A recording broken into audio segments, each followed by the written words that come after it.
Welcome to Clicks and Coffee. I'm Alexander, and here we dive deep into the journeys of entrepreneurs and marketing innovators. Each episode, we uncover the challenges, triumphs, and unique strategies of our amazing guests, giving you valuable insights and inspiration. Our goal is to build a community of growth oriented professionals ready to learn, collaborate, and thrive in the ever evolving world of digital marketing. So, whether you're here for the latest trend or looking for that next big idea, you've come to the right place. Let's get started. Today, we've got Chris Martinez, the CEO at Bloom since 2 days ago. And we'll get to that a little later. So, Chris has been doing some amazing things in the world of coaching and consulting, and I can't wait for you to hear his story. Let's dive in. Chris, thanks for being here. Awesome. Thank you so much. I've been looking forward to this all week, so I'm glad to be here. And as you mentioned, we just did a rebrand. So this is my first official podcast as the Bloom CEO. So I'm very excited. All right, super. So can you tell us a little bit about your career journey and how you got to where you are today? Yeah, I since we only have like 30 minutes, I'm going to go a little bit quickly. So in right out of college, I got a job in sales. And then I did okay in that, became a manager, and I was one of the youngest managers in the company at the time. And then left that job in 2007 and started doing some freelance kind of like sales work. My dad got sick. I'm sorry, I left that job in 2006. My dad got sick the end of 2006. He got diagnosed with pancreatic cancer, and he was diagnosed and he died within a month. He died 3 days before I turned 27 years old, January 10th, 12:20 in the morning, 2007. And so after that, I decided I wanted to start a soccer magazine because I love soccer. I've been playing since I was 5 years old, so almost 40 years now. And long story short, I failed miserably. I lost everything. It was one of those stories where I couldn't take money out of the bank account and I had to get a job. And so I got a job working at a charter bus company of all things. So I'm working at the charter bus company. I actually had a lot of debt that I had to pay off from that failed business. And while I was at the charter bus company, I got this idea and I wanted to build a website. And I was never like into technology at the time. So this is 2009. And I text my friend and I'm like, hey, Amir, like, can you show me how to build a website? Because I saw you built one for his girlfriend at the time, who had a fitness business. And if you remember at the bottom on this, like WordPress used to have a sidebar, and at the bottom it would say powered by WordPress. And so I asked him, I was like, what is this WordPress thing? Like, can you build one for me? And he's like, no, just figure it out. You can do it on your own. And I remember I was so frustrated. I'm like, come on, man, like, please just help me. I don't know anything about this. It ended up being a gigantic gift because I had to figure it out on my own. And I spent an entire weekend and I built this WordPress website using the hello theme on my own, not knowing anything. And I was going back and forth between these online training videos. It wasn't even YouTube back then. And so I was watching these videos and then calling HostGator support like every hour basically to try and get some help. And at the end of the weekend, I had this website. It was an ugly website, but it like functioned and it had like a nav menu and everything. I was like, this is amazing. So then I started learning more and educating myself, and I learned about digital marketing and driving traffic. I ended up hiring a coach at one point to teach me about how to drive traffic and about digital marketing. Fast forward, leave the bus company. That was my day job. And I start working for a internet marketing company that sold PPC services. So I was their salesperson.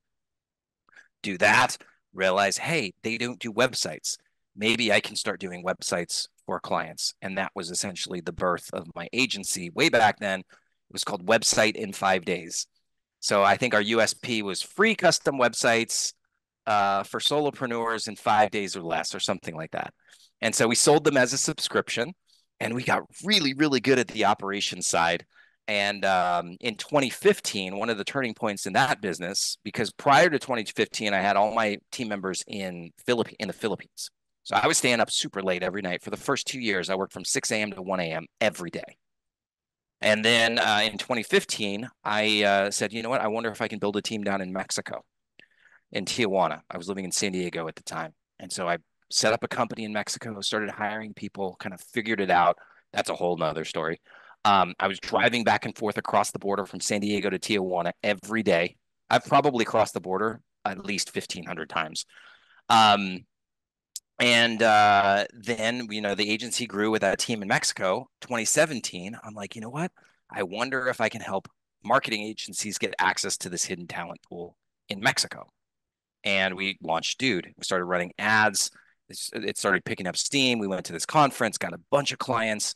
And so Dude was an outsourcing company connecting marketing agencies to this talent pool in Mexico. Didn't take long for these marketing agencies to start asking us, like, how do you hire people? How do you train people? How do you build these amazing systems? How do you make the business? How can I make my business more profitable? And so we started mentoring them as kind of like a side thing. And then we recognized a couple of years ago that, hey, this consulting thing is way more powerful. Like we can, find people for them and blah, blah, blah, blah, blah. But wouldn't it be cool if we can help these agencies fix these bigger problems in their business and help them scale? And then that's where Bloom came from.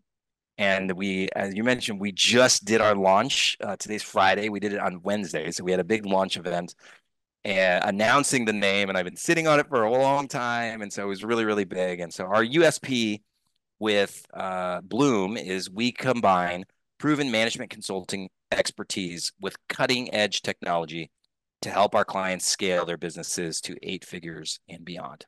And so ultimately, we want to take these marketing agencies that have so much potential and help them to realize that potential and scale and one day do a big exit. And so that's where we are today.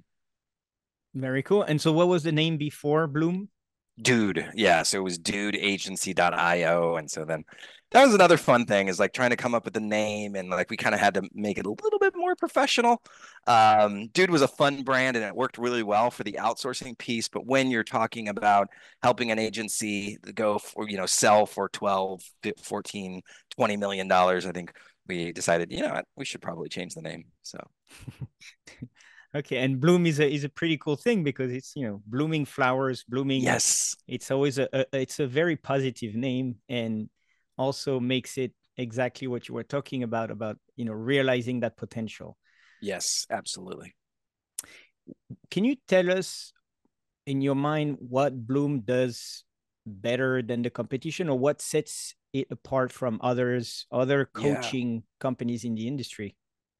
Yeah, absolutely. And like I know that there's an aspect of what we do that encapsulate coaching. Like, we do leadership training, and we help our clients to understand margins and SOPs and processes and improving their efficiency and multiples and things like that.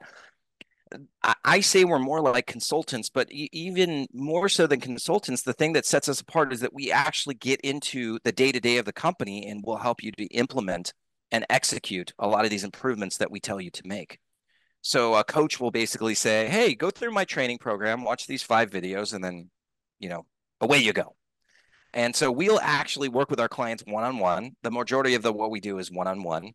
And we talk to them and we identify these issues that they have in the business. We show them what to fix. And then if they have trouble doing it on their own, okay, cool. Let's just book a one-on-one call and I'll jump on my computer and we'll do that together. Right. So it's very, very much hands-on. The other big thing that's different for us is we focus on profit. So most of the other coaches out there, they focus on revenue. And there's a saying that one of my favorite authors, Mike Michalowicz, has. He wrote the book Profit First. If you've never read that great book, he says revenue is vanity, profit is sanity. And if you ever want to sell your business, they're going to look at the profit.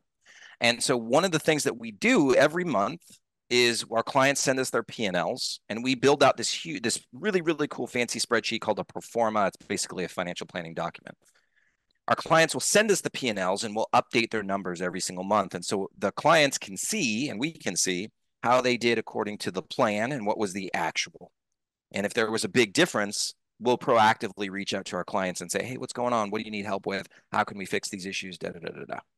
So I would say those are some of the biggest differentiators. The other ones would be, we only work with marketing agencies. We've been working with marketing agencies for, I think collectively we have over 30 years of experience. We like our partner Alan has done over $500 million in mergers and acquisitions. So like this is our wheelhouse. Like we're very, very good at this. And so I don't think there's anybody else out there that has those three things. Cool. And so, anytime we talk about coaching, consulting, it always starts with somebody that influenced you, or somebody that you looked up to, or somebody that mentored you, or somebody that you think is amazing. So, Mhm. who have been your biggest mentor or influences in getting you where you are today? So many people, and a lot of them are not even business related, but I'll start with the business related ones. So, Alan, who's my business partner, and he does the M&A side.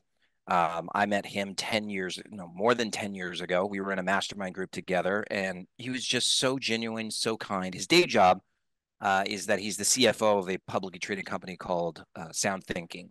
And he took them public back, I think, in 2017. Went to Harvard Business School, first went into the Naval Academy, was on a submarine, like just this amazing human being who's always been so kind to me. Like I am not even remotely close to Alan's level. And yet he's always just been so genuine and kind to me.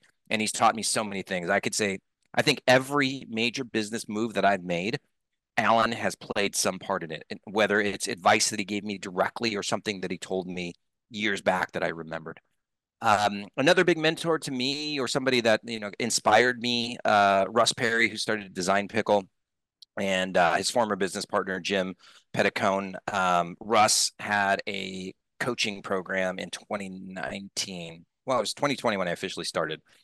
I signed up for it December 2019. And at the time, dude was doing pretty well in terms of revenue, but not very profitable. And he had this coaching program. It was 12 weeks. It was 14,000 bucks. And I was like, I can't afford this. I put it on the credit card. And then on a whim, he invited me out to Phoenix for this event that he was hosting with a small group. And he said, just come out. You're in San Diego. If you're not doing anything, come out. I learned more in the first 30 minutes of being in that room. And it basically helped us to save the business in 2020 when a little thing called COVID happened. So that was like an amazing experience. I'm trying to think of other business mentors that I've had along the way. Like these people come into your life at the right time, So like I'm a big believer that when the student is ready, the coach will appear. I think that's the saying. And so like when I was just getting started and we were doing a couple 100,000 in revenue, I met a gentleman named Henry Evans. He ran a mastermind group here in San Diego. That was like amazing. I go back even further though when I was a kid because I had a fairly troubled childhood and I played soccer and that was one of the only things that kept me out of trouble. And my coach, Steve Thornton, back then, like I don't think he knew what was going on behind the scenes. But if it wasn't for him, I don't think I'd be here. I'd probably be dead or in jail. Then, of course, parents, my dad, he was an amazing human being. And I still draw inspiration from him. I just talked about this the other day, my work ethic. Like I remember my dad saying, I don't care if I have to sell oranges on the freeway. I will never let you guys go, hungry, basically, is what he said. And he just had that, my grandfather, his dad, immigrated from Mexico in the early 1900s. And they just had that immigrant work ethic, and that got passed down to him. And then I think some of that got passed down to me too. So I don't know if that's 5 or 6, but those are probably my top ones I can think of right now. That's a pretty good number. Um, all right, so now we're gonna go into marketing because that's kind of the point of the podcast. So Yeah. can you share, and that's gonna be funny because I kind of know the answer, but share a successful campaign or project you're particularly proud of, a recent one. So I can imagine the changing the whole name of the Yeah. company. Well, I'll get to that in a second. So the first thing that we had to do is we had to tweak our sales process. So I know you want to talk about marketing, but this is an important story. We recognize that with what we do, there's a big barrier to entry in terms of trust. Because we're not selling a $20 widget, like or a dog squeaky toy or something like that. Like this is essentially somebody is entrusting us with their finances and helping them to grow their business, which business is one of the most valuable things that you as a business owner, like it's like your child, right? Essentially, it's not the same, but it's kind of in the same ballpark. And so what we recognized is that when we started selling our consulting services, we would just be like, okay, cool, let's do a call. All right, I got your info. I do the needs analysis. I pitch you our thing, and it's anywhere from 2,000 to 5,000 bucks a month. And we weren't converting a lot of folks. And so we recognized, hey, there's something missing there. We need to change our sales process. And so we introduced let's just call it a foot in the door offer. So it's a lower ticket item that allows us to work with the client and build trust. And so we call it a profit accelerator business analysis. It's $1,500. It contains two calls. The first call is an hour long where we build out their whole like org chart and stuff. The second call is where we've gotten their finances and we build out this roadmap, this financial roadmap, and we identify all the issues that they have to fix. On the first call, we don't do any pitching. It's just giving them value, right? On the second call, we go through all the numbers and we say, hey, you got to fix this and fix this and fix this. And we say, here's the roadmap. You can go and implement it on your own. Or if you have 30 minutes, we can talk about how we can help you fix these problems. And so then that's when we go into the pitch. So we've already given them a lot of value and they're seeing a lot of trust. And I've literally had people text me after the first call and say, I would have paid you 3 times more just for what you gave me on the first call, right? So that's a little bit of a marketing piece in itself. So then we do the pitch and, everybody buys, right? What's beautiful about that is that, they've already gotten so much value.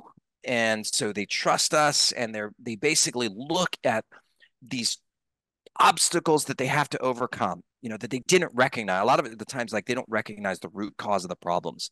You say like, oh, like we're not making that much money. They don't know why.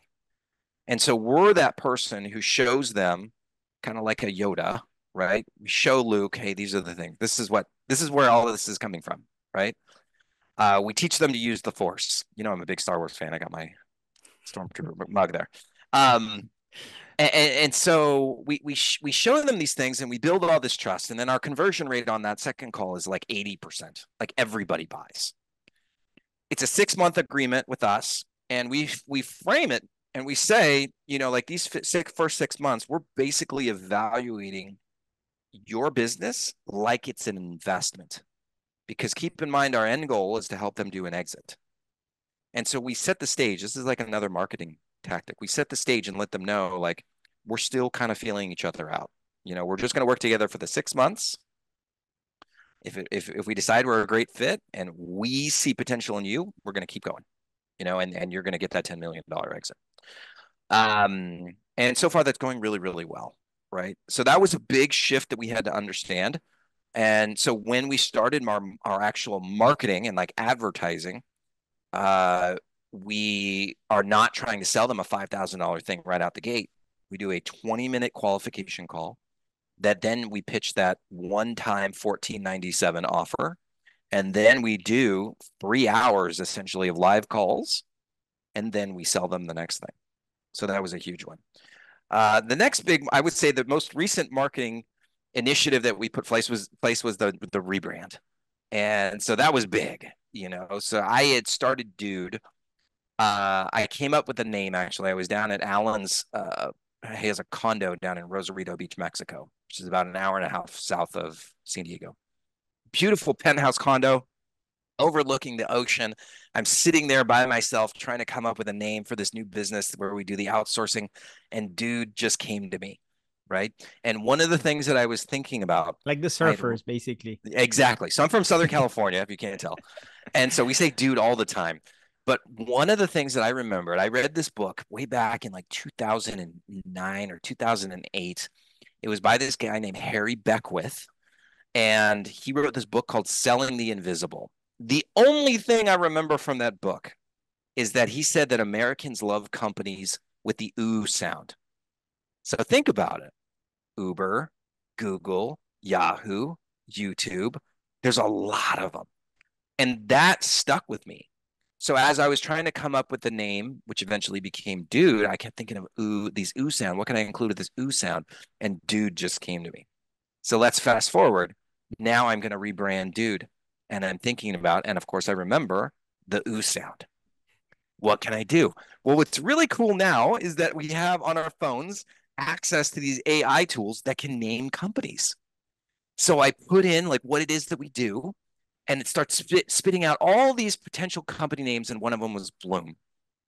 And so I literally write them all down. I'm up like late at night. My wife is asleep next to me. I'm on my phone, like you've probably been there on your phone. It's like working, trying. I can't get this out of my head. I'm writing down all these names, and I just kept going back to Bloom, just kept going back to Bloom. And I was like, maybe we do it like a play on, like we combine two words like Bloomly or Bloomify. And I was like, screw it. No, let's just go with Bloom. That feels right. And so we created this whole rebrand that we were going to do. And I had my design team create a whole brand identity, and we had to create the new USP and key differentiators and core values and the mission statement and the vision. All of these things were changing. And then that all culminated with this big event that we did on Wednesday. And so from here on out, we will have additional events essentially that continue to capitalize on this rebrand. And it's really, really cool. We have a gal who's a really good PR person. I've used her many times in the past. Her name's Melissa Digian Filippo. She's a very difficult name. Out of Phoenix. And so she's tying in a PR campaign on top of it, sending out press releases.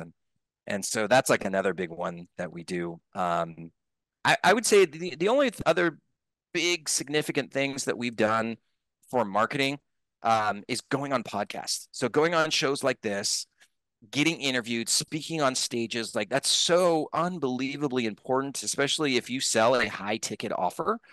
And you need to build trust like what we do, like getting your face out there and people hearing you, like know, like, and trust. So incredibly important. There's a whole strategy behind that as to how you want to conduct those interviews. If you want to truly like get leads out of it. So that's another big one. And there's like tons of other things, email marketing strategies that we do, But that was my gifting. next question is like, what Okay, are cool. the marketing strategies that you found the most effective for Bloom? So I'm sure you're trying a lot of things and tried a lot of things, but what are I would say like the top three that you're sticking with right now, and that I'll you address need to the do email more of? marketing. I'll address the email marketing one first because I have some amazing results from that from Dude, and we're still doing email marketing. Um, the cold emailing, right? So getting a list and then using a tool to go out and do cold email. There's a new one. Oh, why is it escaping my mind? We used to use a service called Woodpecker, but there's another one that we use. I can't remember it right now. I'm gonna have to put it in the show notes later. That we use that it's really, really cool, and it's inexpensive. So with Woodpecker, you used to have to pay for every single email account. It was like $50 an email account. This new one that you use, you just pay a flat fee and you can have unlimited email accounts. It'll also warm up those email accounts.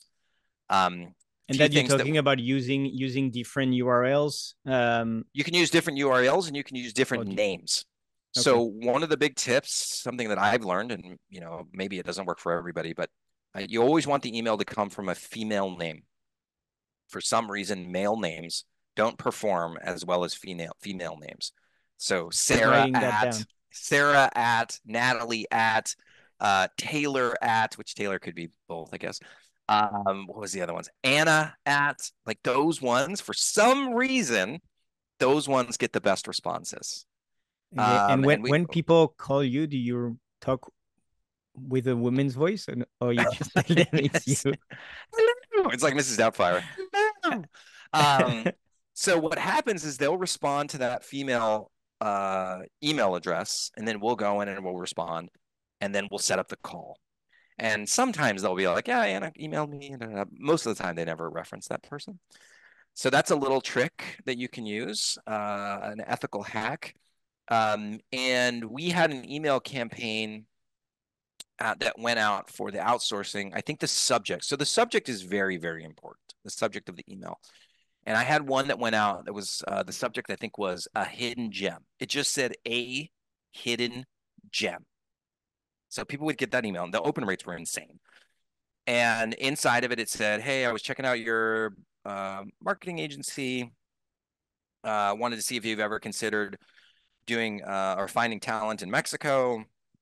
It's this hidden gem of talent, right? That's how I tied in the subject line. And I'm kind of paraphrasing here.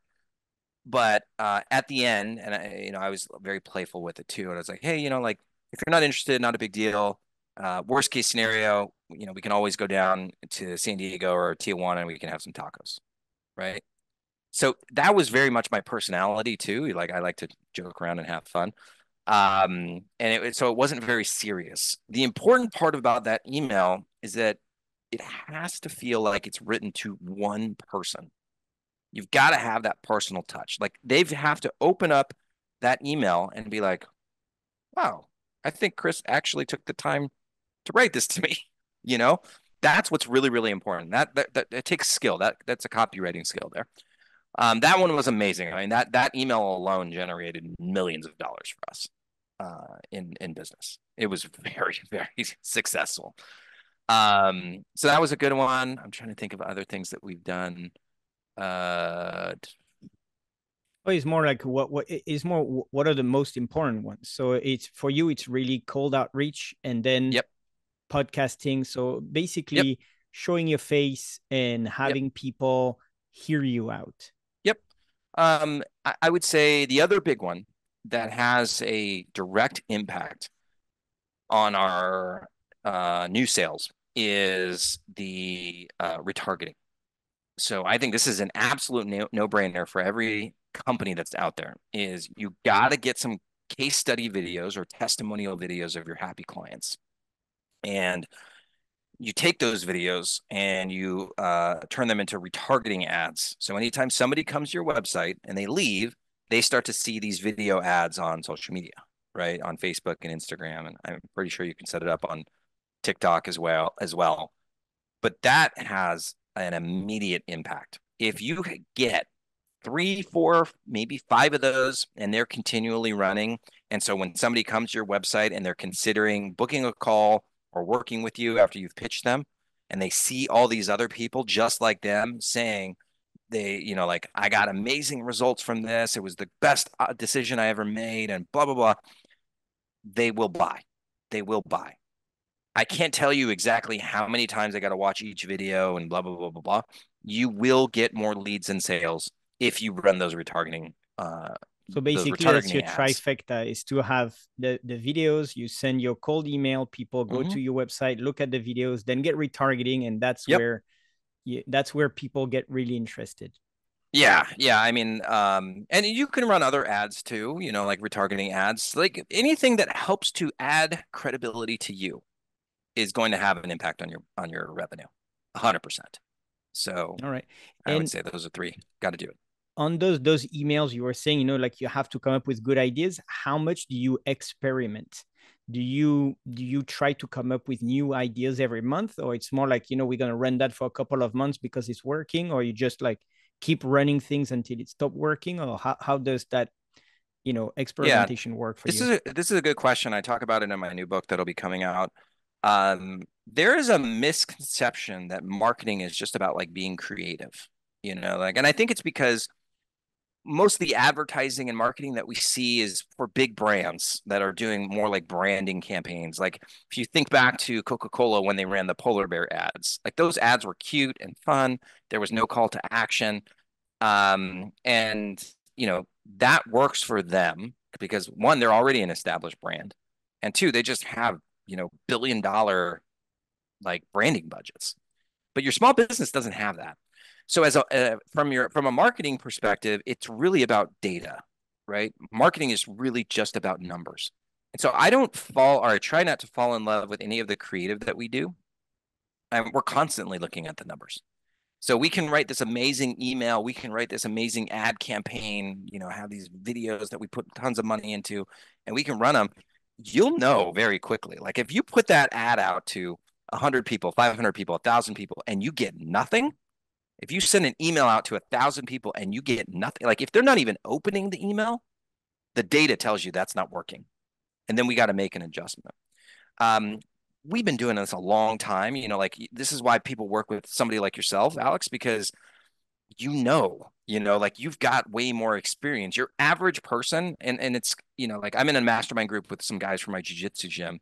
we're meeting tomorrow, and like they struggle with writing copy because they've never done it. I've been doing this for like 15 years. I've written hundreds, if not thousands, of emails. And your average person who's never done marketing before is going to struggle. But you can hit the easy button by going to an expert like yourself, because we've already like we can shorten the learning curve. Are we going to nail it the first time? Probably not. We'll get really close, but then we can tweak. So instead of having to run 50 variations and waste thousands and thousands of dollars on traffic, we could probably do 5 before we nail it. So we get to that like sweet spot a lot quicker. I see.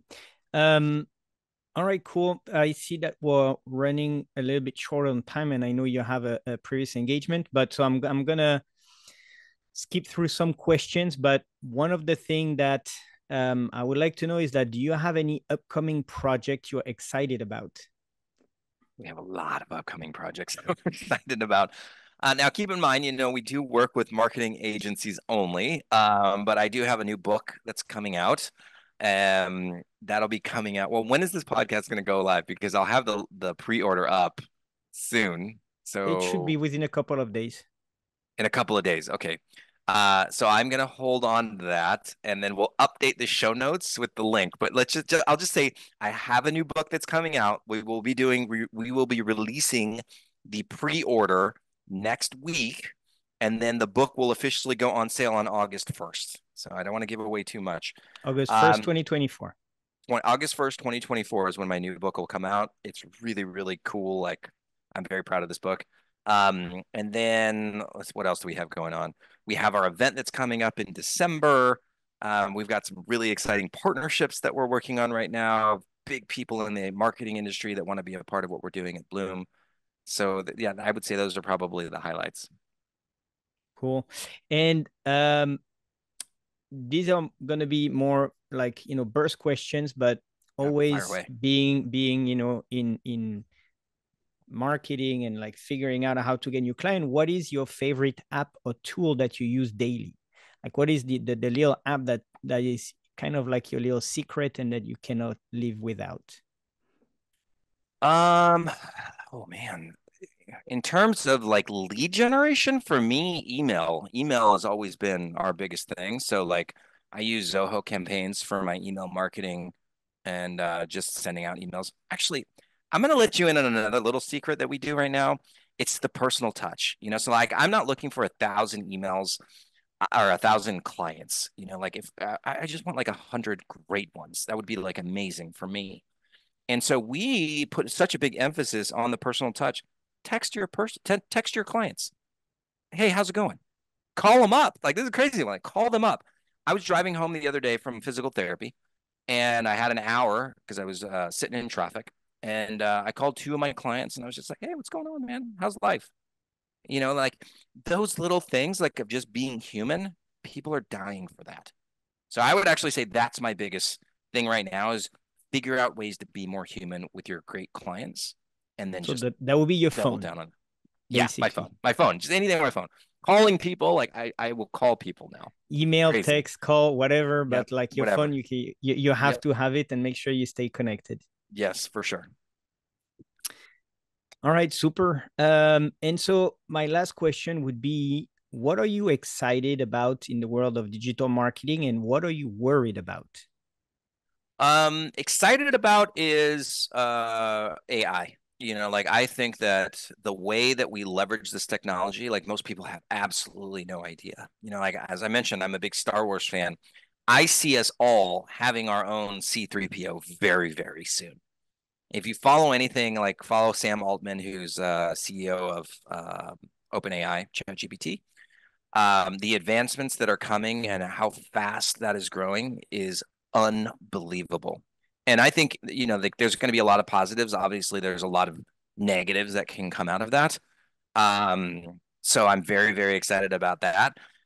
In terms of like what I'm afraid of, it's kind of like political. Like I don't know what's going to happen in the US. I think all of us are kind of worried about that. 4th of July was a little weird. It's like, is this going to be the last one? Like, is this the last episode of 4th of July? But I'm concerned about how that's going to impact the economy and marketing, specifically. But I'm an optimist. Like I think that the technology that's coming is going to level the playing field even more. It's going to create so many opportunities. It's going to allow us to serve our clients better. So like that's something that I'm incredibly excited about. Yeah, and actually, the past episode we had the CEO of Cactus, which is a AI underwriting tool for commercial real estate. Wow, that's so So, cool. so he just started it, so Hmm. it's going to be publicly released, I would say, by the end of the year. So right now it's like demo only, but the Hmm. idea is to be able through AI to cut the time you underwrite a deal. So basically check if the commercial real estate deal makes sense. So Hmm. it's financial analysis, so that you're pretty familiar with it. And Right. yeah, and so using AI for that. And he said, like, it used to take hours and now it takes a maximum of 20 minutes. 100%. 100%. There's so many things like that where the things that used to take us hours and hours to do will take seconds, like literally seconds. So that's really, really exciting. All right, cool. So, Chris, thank you so much for joining us on this podcast today. I wish you all the best in your new name venture and Yes. hope to talk to you soon. Awesome. Thank you so much. Have a great day, everybody. Thank you.